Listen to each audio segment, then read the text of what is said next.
that's a really good point. And I think as a civil libertarian, this idea of limiting power today, well, if the left has power, if the right has power, you're going to tend to to critique overreach. And we're going to get back to that. It started with the war on terror and so forth. But I'm just curious, as a lawyer as well, you mentioned a lot of the, originally when you started doing journalistic work, a lot of the issues you were attracted to seemed to be kind of legal issues in a lot of ways, right? Like the overreach and power overstepping and not respecting the Constitution and so forth.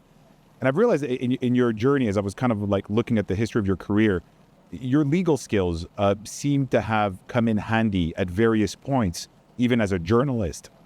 I know you had an episode in 2019 in Brazil with Operation Car Wash, where you had legal trouble and you were able to get out of it.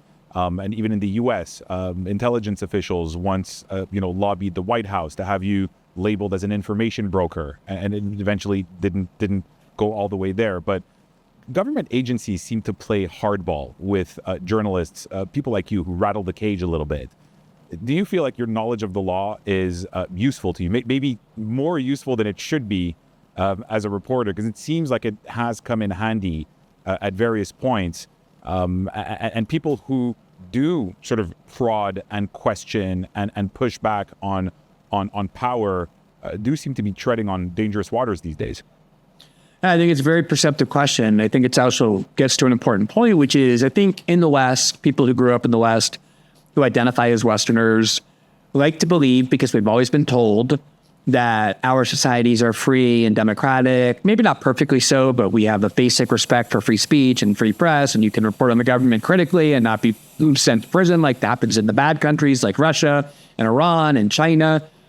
And there is some extent, I think, to which these Western values are genuine, but the reality is that if you do, let's call it reporting, just broadly speaking, in a way that promotes or serves the government's interests, you definitely have free speech. No one, and you have a free press. Nobody will bother you. Nobody will try and stop you from what you're doing. But you know what? The same is true in every repressive country. If you're loyal to the crown prince in Saudi Arabia, you can say whatever you want as long as you're serving the interest of the regime. And it's true in every country.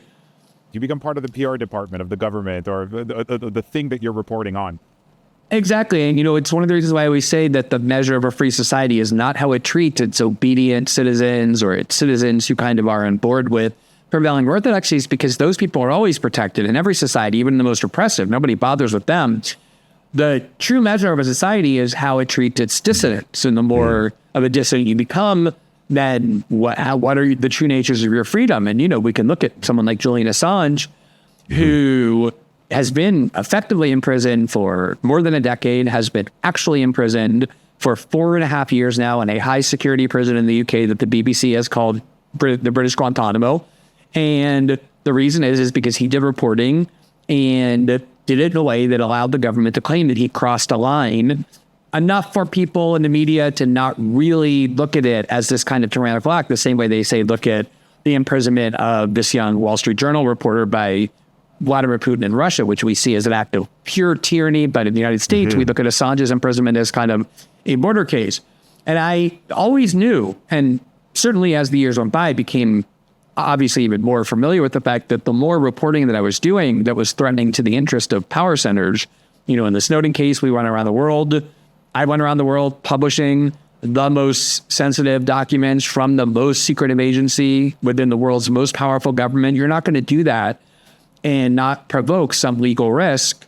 And same in Brazil, where the government of Brazil had been basically run by this anti-corruption probe that was controlling everything. And we got our hands on a big archive that proved that the judges and prosecutors running this probe were themselves corrupt. And when we published it, it overturned the entire political order and resulted in my indictment, which was ultimately thrown out. And I do think my ability to kind of think about what I would tell a client in a similar position.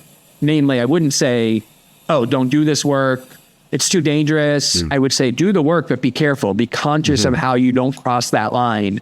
Because if you're doing work or any activism or anything that threatens real people on power, you have to be way more careful than people who are serving those interests. And I think you're right that my ability to kind of skirt out of these situations in a way that, say, Julian Assange wasn't able to do, that Edward Snowden, who's in exile in Russia, wasn't able to do, that my sources here in Brazil who went to prison weren't able to do, that a lot of journalists haven't been able to do, did come in part from the legal training I had and my knowledge of kind of where those lines were and how to stay just on the right side of them while still doing the work in an uncompromising way.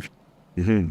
Yeah, that's the sense I got when I was looking at some of those hot moments and incidents where it could have easily gone either way, and not knowing precisely where the line is often the difference, as we know as lawyers, especially when you're pushing back against, things like national security or the fight against terrorism or these sort of like hot button issues where there's a lot of executive power.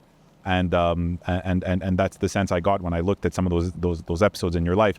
Going back to the, like, from my perspective, the big, as big a political story as there is, in my opinion, you're breaking in 2013 of the NSA PRISM story through your work with Edward Snowden, of course,